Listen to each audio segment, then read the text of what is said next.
stand by. Your program is about to begin. Should you need audio assistance during today's program, please press star 0. Good day, and welcome to the Philip Morris International Second Quarter 2022 Earnings Conference Call. Today's call is scheduled to last about 1 hour, including remarks by Philip Morris International Management and the question and answer session. In order to ask a question, please press the star key followed by the number 1 on your touch-tone phone at any time. Media representatives on the call will also be invited to ask questions at the conclusion of questions from the investment community. I would now like to turn the call over to Mr. James Bushnell, Vice President of Investor Relations and Financial Communications. Please go ahead, sir. Welcome. Thank you for joining us. Earlier today, we issued a press release containing detailed information on our 2022 second quarter results. You may access the release on pmi.com. A glossary of terms, including the definition for reduced risk products or RRPs, as well as adjustments, other calculations, and reconciliations to the most directly comparable U.S. GAAP measures and additional heated tobacco unit market data are at the end of today's webcast slides, which are posted on our website. Unless otherwise stated, all references to IQOS are to our IQOS heat-not-burn products, and all references to smoke-free products are to our RRPs. Growth rates presented on an organic basis reflect currency-neutral adjusted results, excluding acquisitions and disposals. Consistent with last quarter, figures and comparisons presented on a pro forma basis entirely exclude PMI's operations in Russia and Ukraine. As mentioned previously, starting in the second quarter of 2022 and on a comparative basis, PMI will exclude amortization and impairment of acquired intangibles from its adjusted results. Today's remarks contain forward-looking statements and projections of future results. I direct your attention to the forward-looking and cautionary statements disclosure in today's presentation and press release for a review of the various factors that could cause actual results to differ materially from projections or forward-looking statements. It's now my pleasure to introduce Emmanuel Babeau, Chief Financial Officer. Over to you, Emmanuel. Thank you, James. Well, welcome to you in your new role, and welcome everyone. Before I begin, I want to reiterate our focus on supporting our employees and their families affected by the war in Ukraine, and above all, on the safety of our people.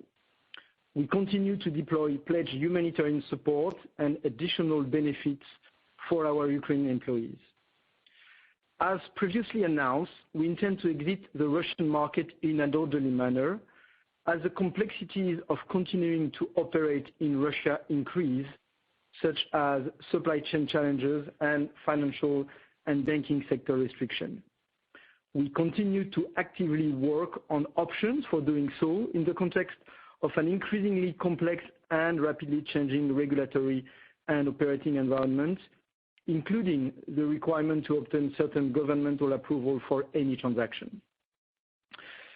Turning to our business, we demonstrated strong underlying momentum in the second quarter of 2022, with another quarter of positive volumes supporting better than expected top and bottom line growth. Most impressive was the continued excellent IQOS performance and strong Q2 pro forma user growth of more than 1.1 million, demonstrating further sequential acceleration compared to Q1 as device limitation and COVID restriction continue to ease. This reflects strong momentum in the EU region, Japan, and developing market.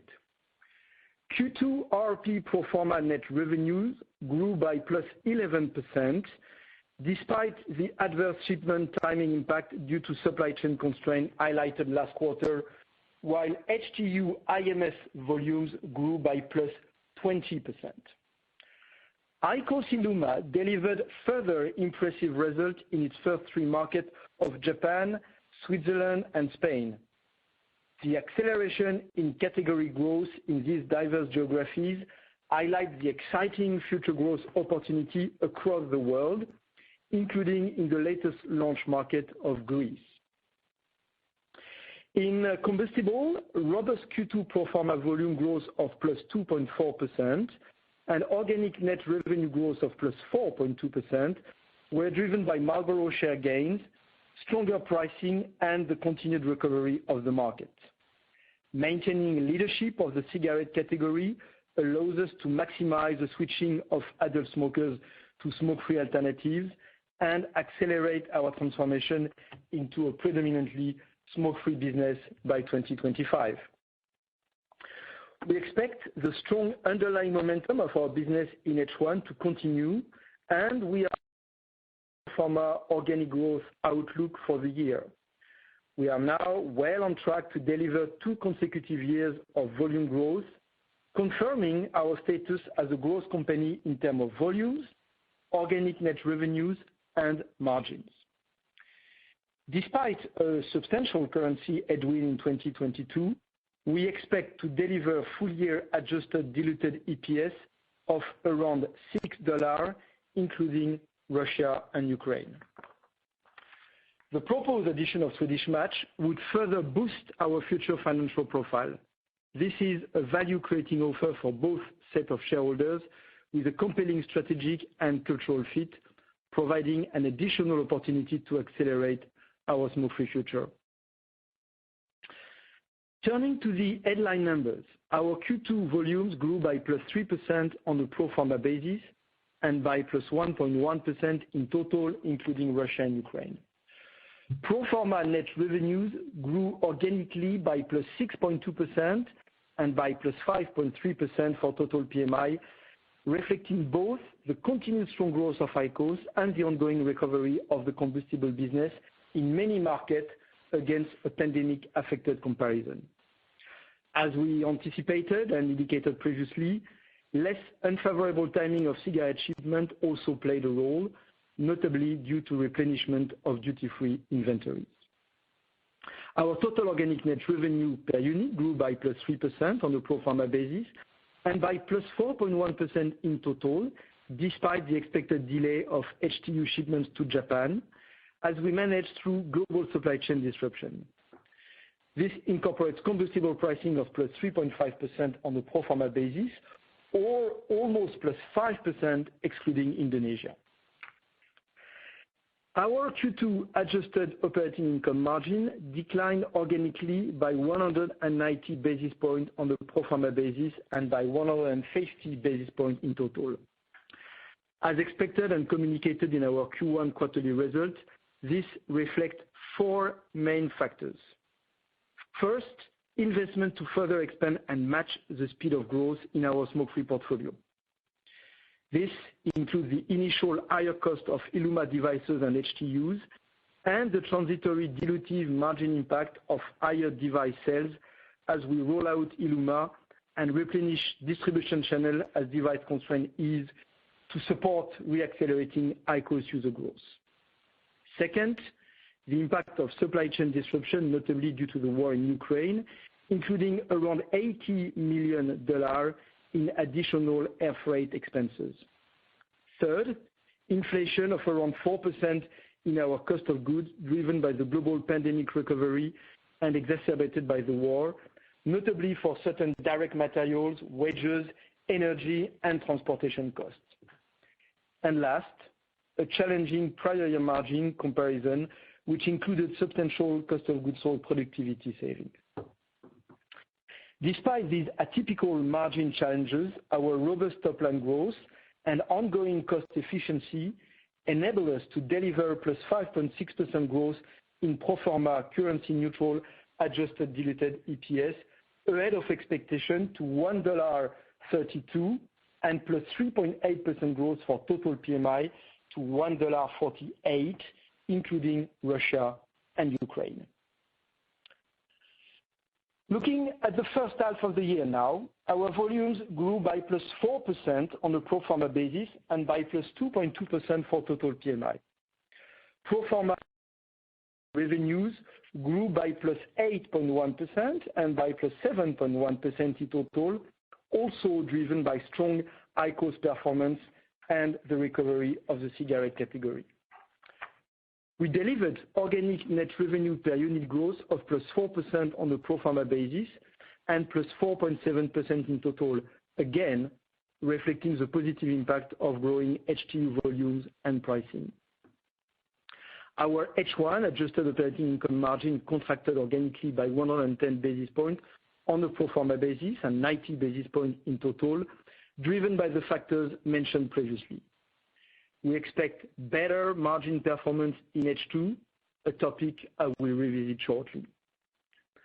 Currency neutral adjusted diluted EPS grew by +10.4% to $2.79 on the pro forma basis and +9.2% in total to $3.06, an excellent performance given the circumstances.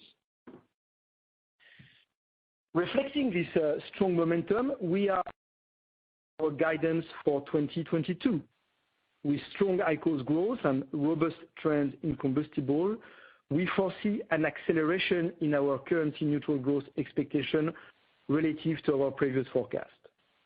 First, we now expect to grow our total pro forma shipment volume by +1.5% to +2.5% for 2022, achieving another year of volume growth. For pro forma net revenue, we expect to deliver between +6% and +8% organic growth as compared to the +4.5% to +6.5% announced previously, despite a greater than anticipated drag from hyperinflationary accounting in Turkey. With a strong recovery in device volume, the increasing contribution of ILUMA with initially higher unit cost and ongoing global inflation, we are narrowing our forecast for pro forma adjusted organic OI margin expansion to between 0 and +50 basis points.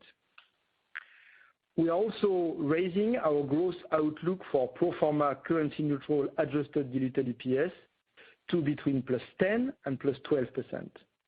This reflects a range of $5.23 to $5.34, including an estimated unfavorable currency impact of 80 cents at prevailing rates, notably due to the euro and Japanese yen.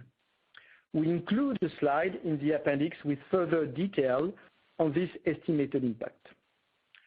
For total PMI, which assume a full year contribution from Russia and Ukraine, we expect adjusted diluted EPS of $5.90 to $6.05, reflecting similar dynamic to the pro forma basis and including an estimated 69 cents unfavorable currency impact.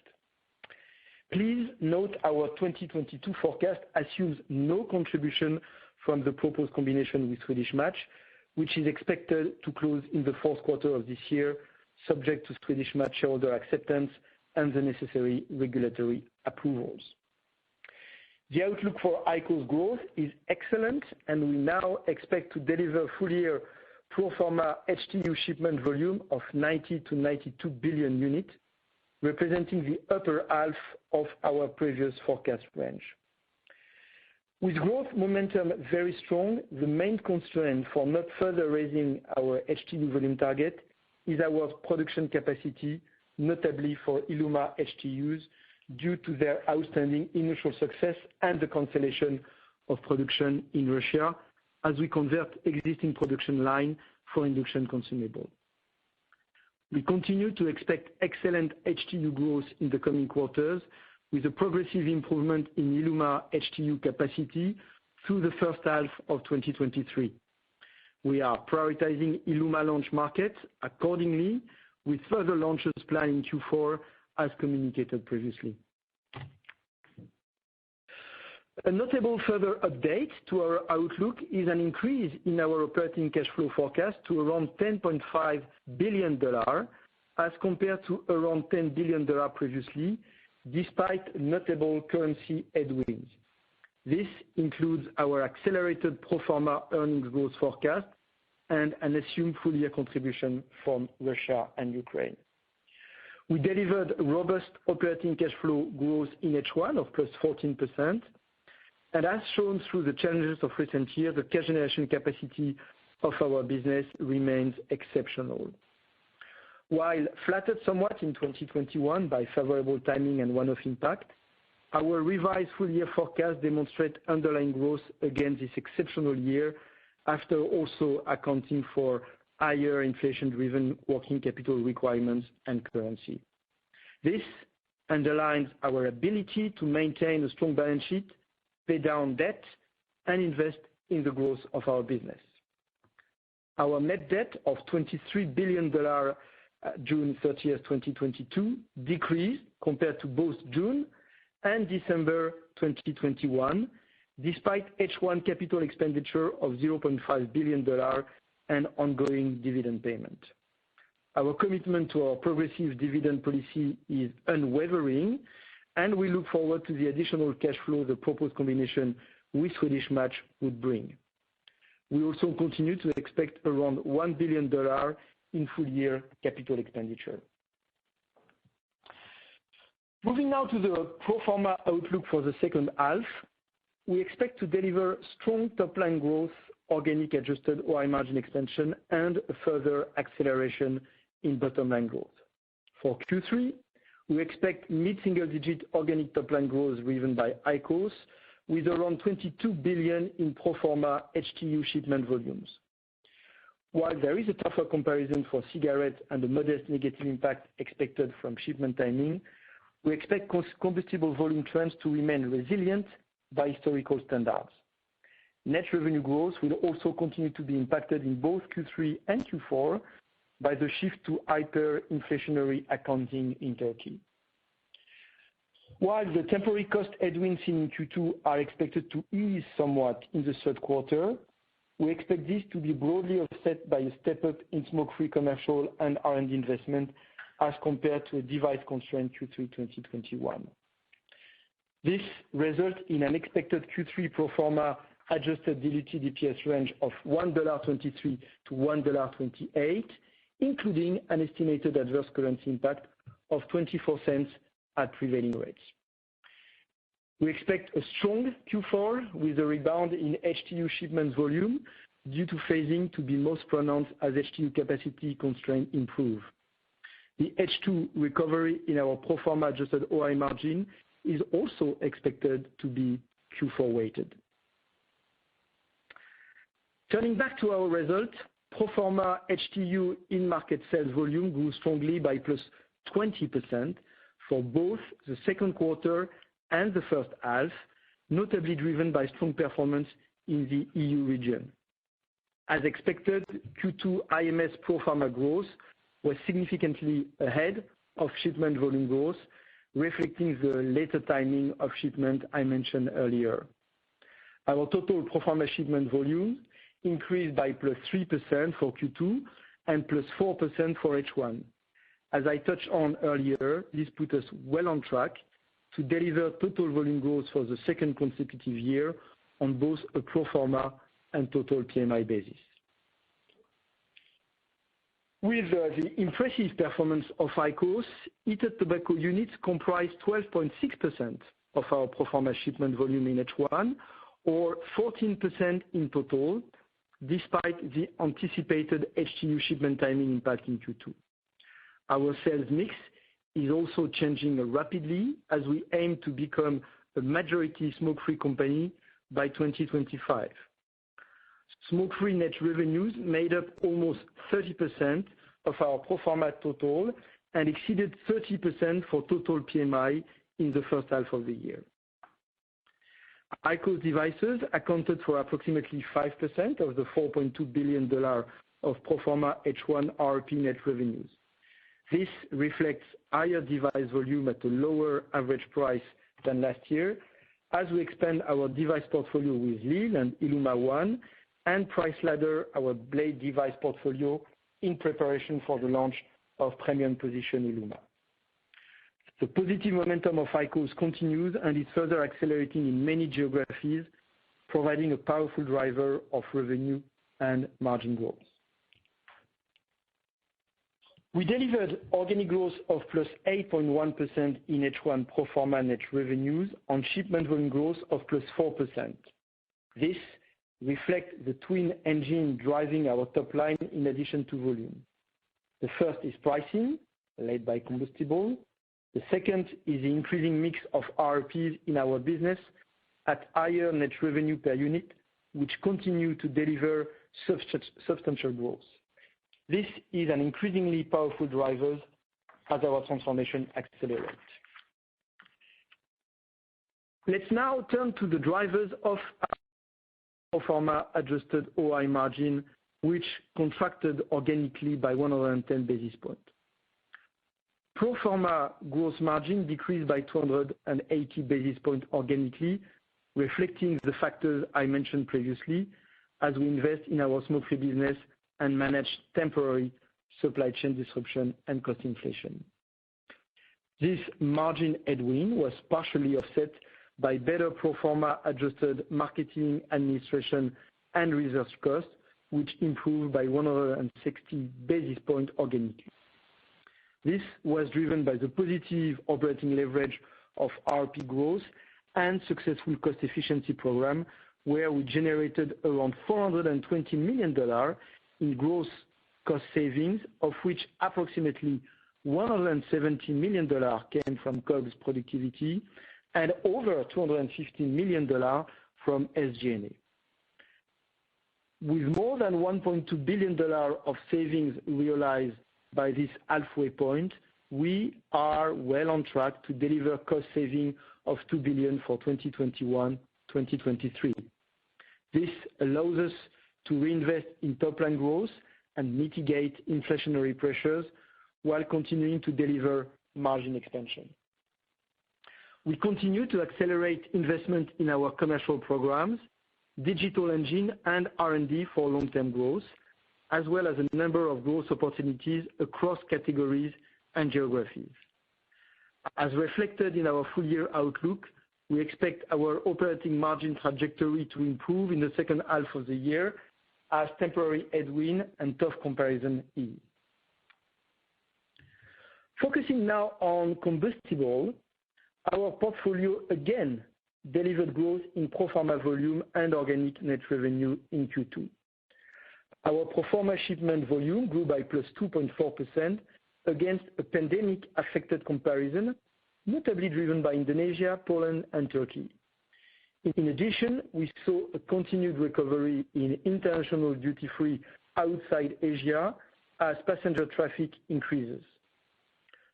Pro forma combustible pricing of plus 3.5% was slightly ahead of our expectation, and while we remain cautious on the economic outlook, the pricing environment has been gradually improving. We expect to deliver a similar level of pricing for the full year. Our leadership in combustibles helps to maximize switching to smoke-free product, and both the positive Q2 and H1 segment share demonstrate the strength of our portfolio. We continue to target a stable category share over time, despite the impact of IQOS cannibalization.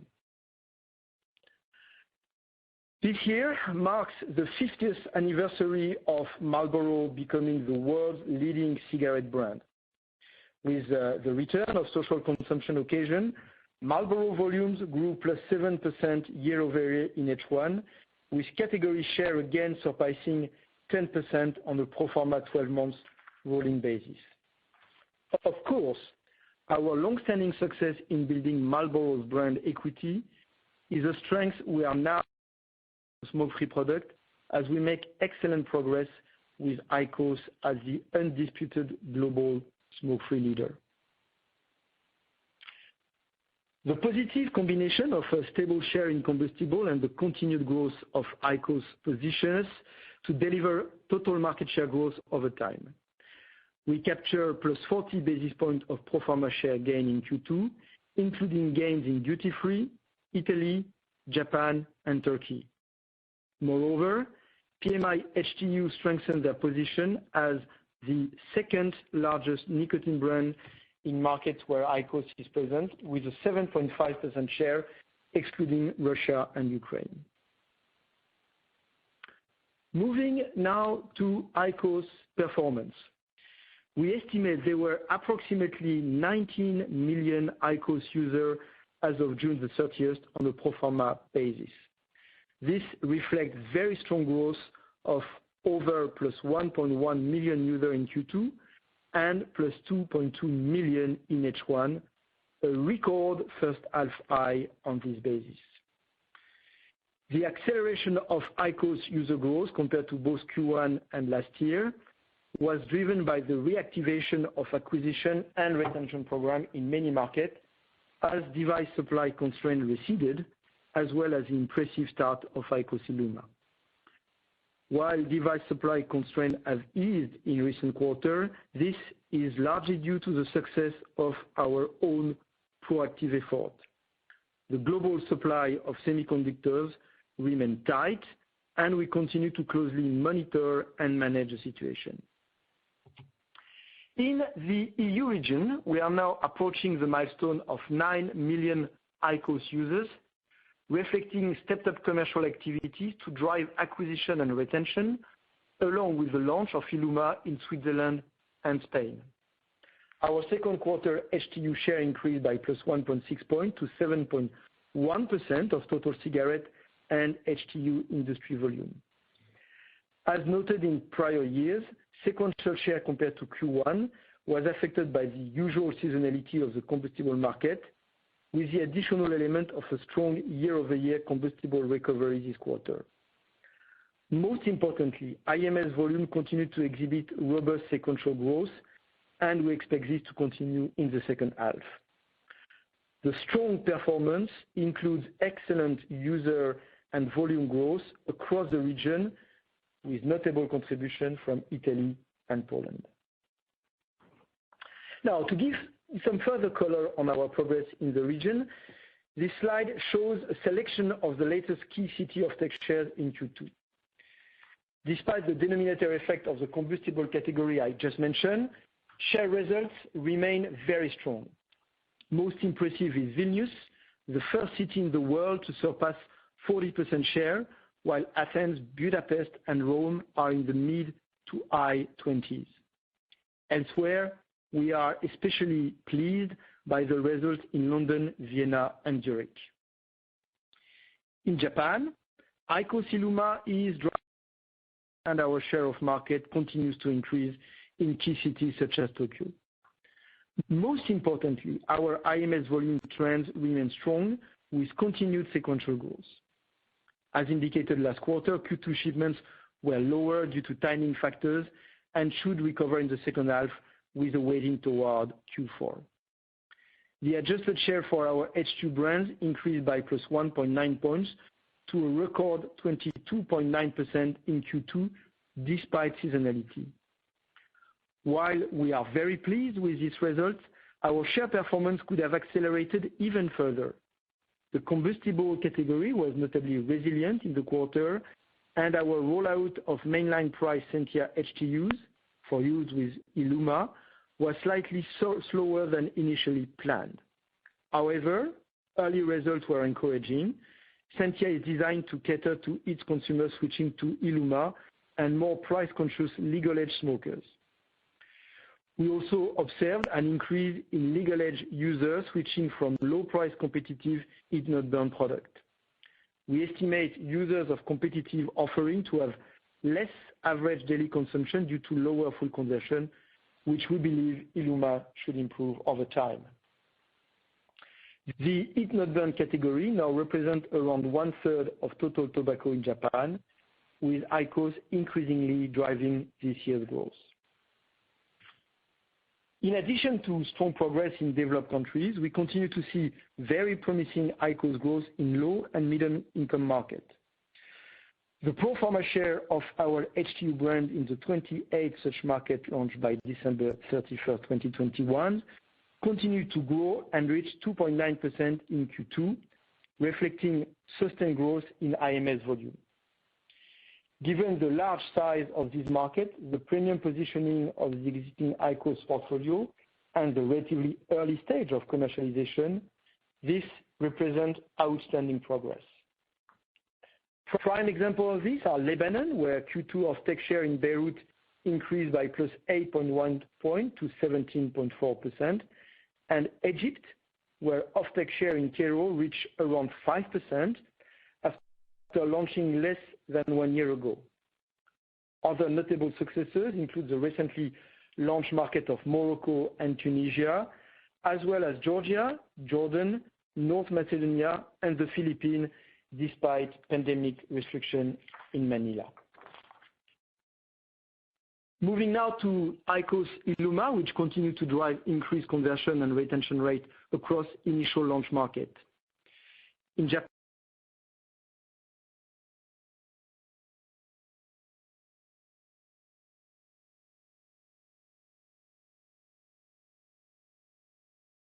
ILUMA continued to exhibit strong growth, with premium price TEREA HTUs growing rapidly to become the second largest tobacco brand, reaching an offtake share of 14.6% within 9 months of national launch. Encouragingly, SENTIA offtake exit share has already surpassed the level of HEETS in launch prefectures, covering around 45% of industry volume. The expansion of our device portfolio with ILUMA ONE in Q1 has also seen robust traction with legal age smokers. We exited Q2 with a record high offtake share and continue to see a long runway of growth in Japan for ILUMA over the coming quarters. ILUMA and TEREA HTUs also continue their superb start in Spain and Switzerland.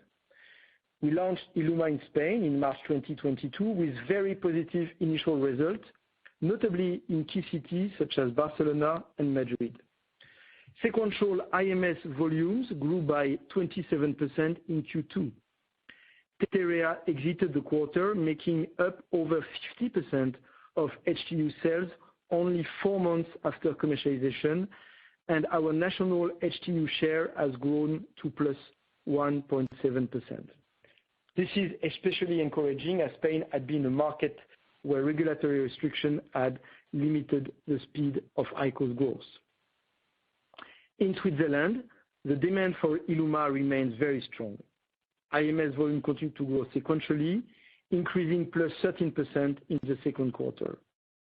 A significant proportion of existing users have upgraded to ILUMA, and the offtake exit volume of TEREA now exceeds 70% of our HTU sales. We continue to expand our global smoke-free portfolio through our rich pipeline of innovation. We launched ILUMA in Greece in late June, with further market launches planned for Q4. With regard to our new heat-not-burn device tailored to low and middle income market, we continue to plan pilot launches in the fourth quarter, further expanding our portfolio to serve different consumer needs and segment the market. In e-vapor, IQOS VEEV continued to deliver encouraging results, and for example is now the established number 2 closed pod brand in Italy, with offtake share growing sequentially to around 20%. VEEV is a premium proposition with an average price premium to competitive devices of 20 to 30%, as we pursue a differentiated and profitable category leadership position over time. In Q2, we expanded into 3 additional geographies, including France, and are now present in 10 markets. The latest addition to our e-vapor portfolio is the VEEBA disposable device. Responsibly marketed disposable e-vapor product can play an important role as a convenient, hassle-free entry into the smoke-free category for legal age smokers. VEEBA was recently launched in Canada with 9 varieties. Our geographic expansion of smoke-free product also continued in Q2 with the launch of IQOS in Bahrain. Of course, the biggest potential near-term addition to our smoke-free portfolio is the proposed combination with Swedish Match. This would deliver a major acceleration in our transformation to becoming a smoke-free company. The visions of our 2 companies are aligned in working toward a smoke-free future without cigarette, and would create a global smoke-free champion. If completed, we would have a comprehensive global smoke-free portfolio with leadership position in heat-not-burn and the fastest growing category of oral nicotine, with potential for accelerated international expansion. Another compelling rationale for this deal is the large, attractive, and growing U.S. smoke-free market, Swedish Match has a leading nicotine pouch franchise with ZYN and a substantial U.S. operational platform, which would help us unlock the significant opportunity across other smoke-free categories over the coming years. This would be a strong strategic and cultural fit, offering significant shareholder value creation over the medium and long term. As stated in the offer document published on June 28th, the waiting period for the transaction under the U.S. antitrust process has expired, meaning that we have satisfied our requirement in the U.S. to proceed with the transaction. We expect the transaction to close in the fourth quarter of this year, subject to Swedish Match shareholders' acceptance and the necessary regulatory approvals. Moving to sustainability, I want to first draw your attention to our 2021 integrated report published in May, which outlines our new sustainability strategy and ESG performance in detail as we continue to transform for good. Included in the report is our new sustainability index, comprised of 19 KPIs across our most material sustainability issues. The index is weighted toward product transformation and now represents 30% of our long-term performance-based equity executive compensation. The definitions, methodology, and scope of each of these KPIs are included in our recently published ESG KPI protocol, providing further transparency on how we define success and measure ESG performance. With regard to tackling climate change, I am delighted to report that the Science Based Targets initiative has today validated our 2040 net zero target. The initiative also revalidated our near-term 2030 target for reducing greenhouse gas emission and our new 2025 target for 15% of our suppliers by spend to have their own science-based target by 2025, a very positive development given that Scope 3 remains the most challenging aspect of any company decarbonization strategy. To support the achievement of these targets, we are accelerating progress to decarbonize our value chain, and we have made 8 more factory carbon neutral this year, more than doubling from last year and placing us on track to meet our goal of all factories by 2025. Finally, product health impact remains one of our most critical ESG priorities. There is a growing body of scientific and real-world evidence of the substantial risk reduction potential of smoke-free products compared to smoking. We continue to support policy and fiscal framework that recognize the positive impact tobacco harm reduction policy can have on public health. Recent examples include a further multi-year tax plan with differentiated treatment for smoke-free products in Romania and statements from the Belgian Super Health Council on the role e-vapor product can play in switching adult smokers away from cigarettes. To conclude today's presentation, we have delivered a strong first half despite some challenging headwinds, placing us well on track to deliver robust volume growth and an accelerated currency-neutral pro forma financial performance in 2022. We remain excited by the promising result of IQOS ILUMA. Increased consumer satisfaction is driving higher retention and conversion, and we look forward to further market launches later this year. Our combustible business continues to perform well with pro forma volume and organic net revenue growth. Maintaining our share of market over time, despite the impact of IQOS cannibalization, allows us to accelerate further switching of smokers to better alternatives and to invest for long-term growth in the development of innovative wellness and healthcare products which seek to deliver a net positive impact on society. We continue to enrich our pipeline of smoke-free innovation, such as ILUMA and VEEV, to expand and grow across new and existing category and geography. We are raising our pro forma growth guidance for the full year and expect to deliver around $6 in total adjusted diluted EPS, including Russia and Ukraine, despite currency headwind. Importantly, with an excellent 2021 performance and our strong 2022 outlook.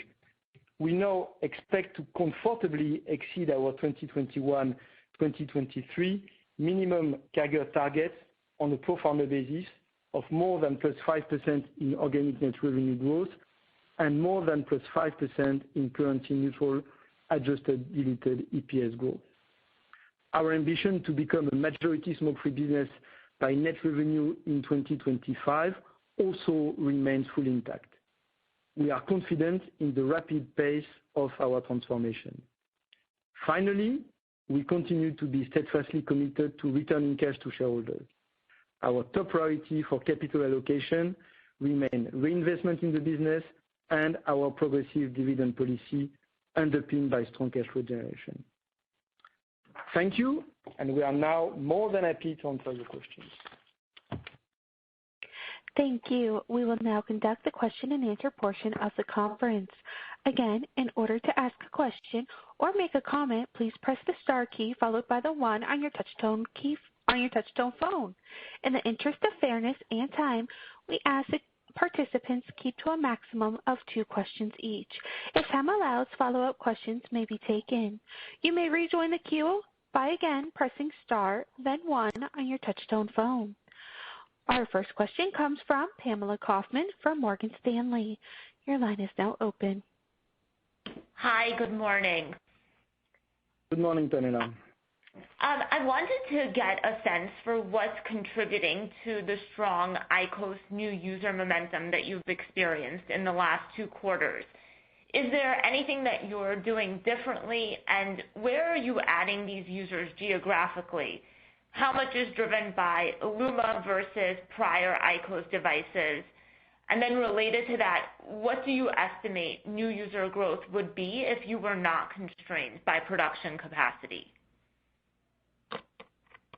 Thanks, Pamela. So we are obviously, and I said it, very pleased with the performance on IQOS, and that is certainly being reflected in the very strong user growth of more than 1.1 million in the second quarter. We said that for H1 it's a record growth. The good news is that we are really growing across geographies. So of course we have a number of countries such as Italy, Poland, Japan, that because their size, of course, they contribute more in the quarter. But the reality is that we see very good trend across geographies, and I could mention countries such as Romania, Portugal, Hungary. I mean, these are all countries of smaller size, but where the growth is really impressive. So I think it's a tribute to the fact that IQOS is meeting some clear customer expectation, the fact that people realize all the benefit they can get by switching from combustible cigarettes to the IQOS product. There is certainly ILUMA contributing, but as you know, we are unfortunately today limited in the number of geography where we propose ILUMA. It's Japan, Switzerland, Spain. We've been launching Greece. So that is certainly in this country helping the performance. But to be very clear, the performance is across the board, as I said, and including country where we haven't launched yet ILUMA. So certainly we are improving the way we deliver a great customer experience, including digital customer, how we contact smokers, how we get in touch with them, how we start the dialogue, how we explain the benefit of IQOS, and how we are leading them in the journey from moving away from combustible product to IQOS. So no doubt we continue to improve our commercial engine, and that is helping. There is probably the impact of awareness, visibility that is growing. There are markets where when you start to reach a certain market share, IQOS become visible, more visible. You go in bars, you go in events, you go in social gathering. You see more and more people, and that triggers, what we call organic growth. People who want to discover by themselves about IQOS. They want to learn. Friends explaining how it works and why they really enjoy IQOS. We are also accelerating innovation. We have been proposing new devices. We are proposing new type of references. So we are enlarging the choice, and that make probably IQOS even more desirable and attractive. So that's really, I think, all the powerful driver behind the success of IQOS. Now, if I focus on ILUMA and what is the potential with more ILUMA capacity, we see it in the 3 markets where we have been launching. ILUMA is resolving the remaining pain point that are existing on the previous version of IQOS. It's certainly coming with a great customer experience. It is increasing the conversion, the loyalty. We expect it to increase the average daily consumption as well and to significantly reduce abandonment. We see the customer Net Promoter Score improving in the countries. So that is obviously bringing more momentum in the country where we are launching ILUMA. And I think we should see it as a kind of second stage of the rocket, that we are going to launch in the various countries to send IQOS even higher, and that's what we expect in the various countries where we're going to launch in the coming quarters.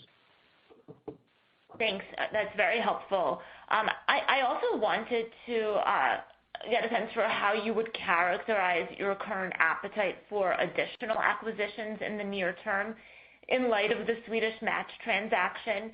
There are additional assets for sale in the U.S. market. Are you in a position to consider more acquisitions? Pamela, today we are focusing on Swedish Match. The timeline is the one we were expecting at the beginning. We continue to expect the closing of the transaction in Q4, of course, subject to Swedish Match shareholder acceptance. Nothing has changed. We are focusing on that. Am I closing the door, in the future on other things that would further accelerate our journey to become a leading and successful smoke-free company? No, but clearly the priority and the focus today is on Swedish Match. Okay, thank you.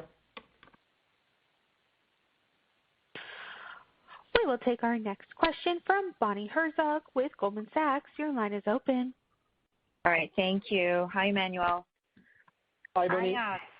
I have a question on your pro forma adjusted op margin in Q2. It declined on an organic basis, and you did highlight that the drag on your margins, at least partly, was from the higher cost of ILUMA devices and then HTUs, and then you also lowered your full-year op margin guidance. So just hoping you could give us a sense, of how long margins could be negatively impacted, I guess from the rollout of ILUMA, and, just based on your FY22 guidance, which does imply lower year-over-year EPS growth in the second half.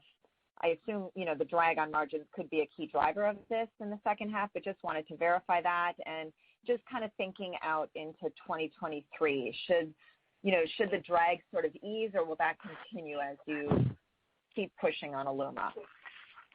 Yeah, thanks, Bonnie, for the question. So, that's true that in H1 we've seen a number of headwinds on the margin. Needless to say that inflation, of course, is one, and we said that we are seeing around 4% inflation on our input cost. So I guess it's probably lower than inflation that we see in many countries, but that's significant. Obviously, we have costs that are coming from the disruption in the supply chain, notably coming from the war in Ukraine. We have a dramatic acceleration of air freight that is, of course, temporary. We're not going to keep air shipping on the long term, but during a period of time, we need to do that, and it's very costly at a time where the cost of freight is globally, not only for air, but globally going up. So we are obviously being impacted. So that is having an impact here. And then there is the launch of ILUMA at the beginning, notably in Japan, where we had a very, very strong investment, which was really important to make on the device. And we have three models in Japan. And the strong volume in device have an impact on the margin level. On top of that, we said it since the beginning, we don't start the launch of ILUMA with optimized cost and weight on the consumable, on TEREA and on Cynthia. And that is coming at the beginning with a negative impact on margin, with something that is temporary as well. So we expect in the course of 2023 things to gradually improve. So inflation is not temporary. I think for the rest, a lot of the headwind that we are seeing in H1 are temporary, and there will be a recovery in the future. I'm not able at that stage, and we'll do that, of course, as we are gaining visibility to phase it in the coming quarter, but that's certainly what we are expecting. And then, clearly for H2, we are expecting an improvement on the margin. Certainly, that will be skewed to a large extent to Q4, but already the deterioration in Q3 on the gross margin will be lower, but there will be more investment as we know we are just following the growth and we are putting the right level of investment to cope with the growth.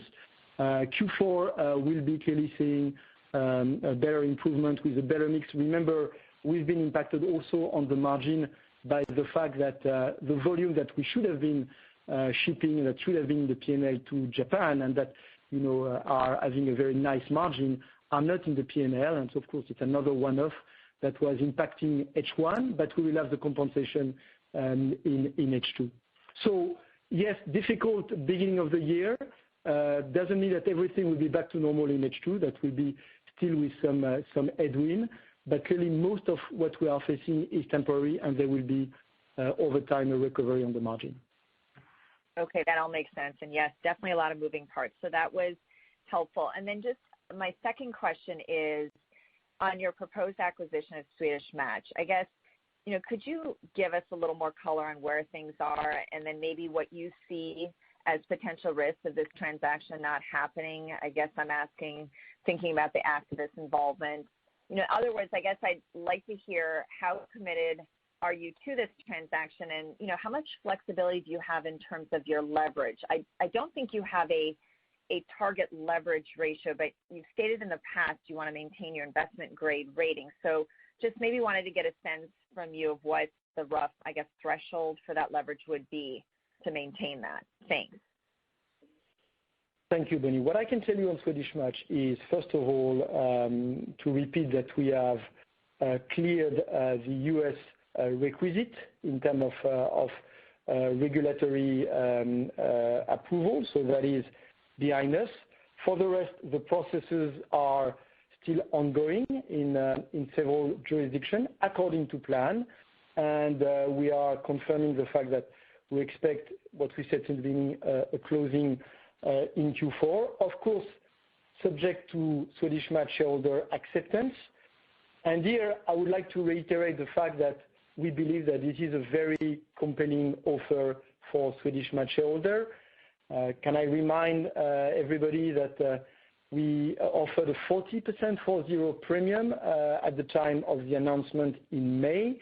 Since then, the markets have been quite volatile, most of them going down, and that this offer has been approved by the board of Swedish Match, which was confirming the fact that they thought it was compelling for their shareholders. So that's what I have to say on Swedish Match, and I have no other comment to make.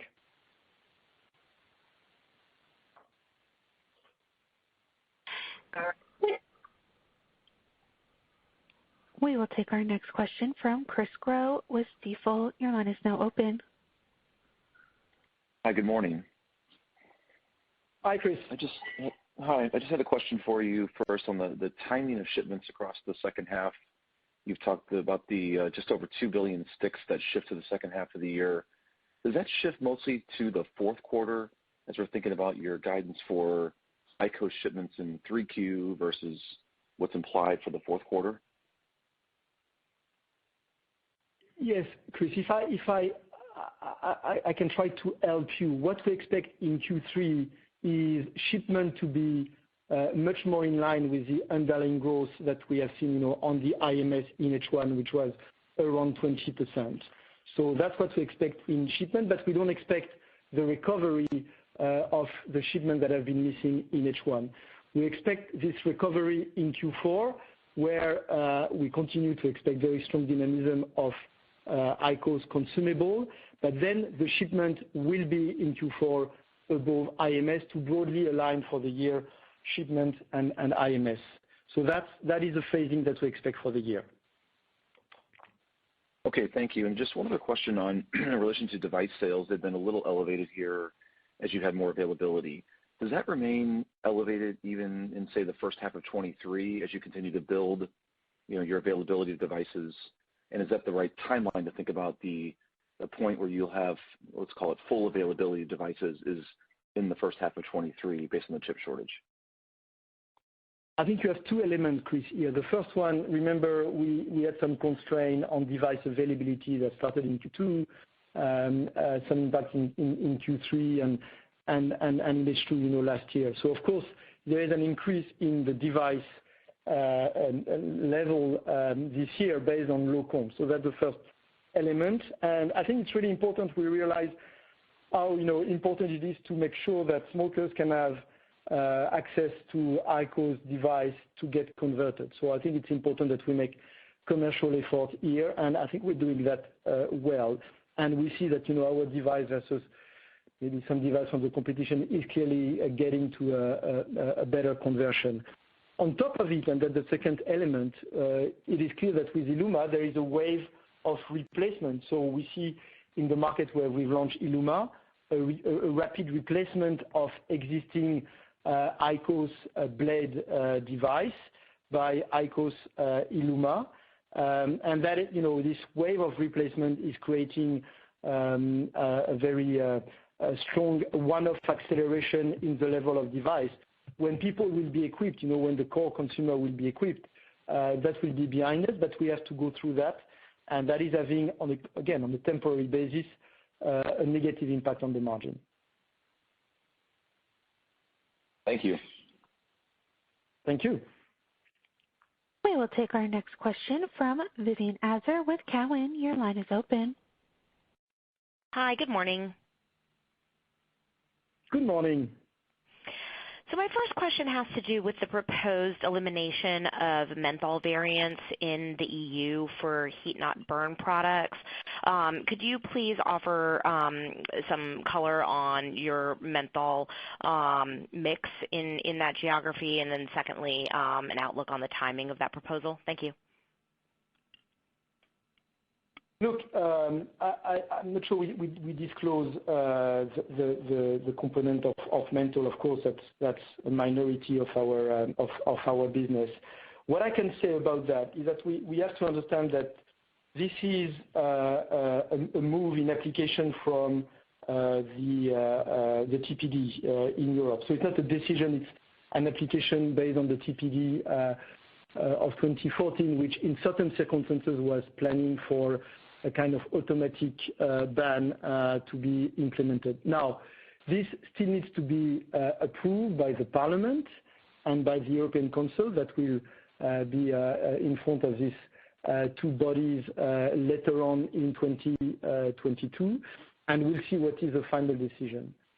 To be very clear, it already has happened on the combustible business with almost no impact or very limited impact. So the consumer, reorganize their test and they switch to other products, but very limited impact. And therefore, it isn't clear that this will have a meaningful impact if it happens on our heat-not-burn business. In addition to that, we believe that we have superiority in our tobacco taste versus competition, and that's the superiority of our technology with IQOS versus the technology of the competition. So that will mean, if we are left with tobacco taste, that our product will look great versus competition for people who may decide to go for a new product if they have to abandon on flavor. So we are, of course, waiting to see what are the developments. But as you can hear, I guess, from my comment, we have limited concern on that matter.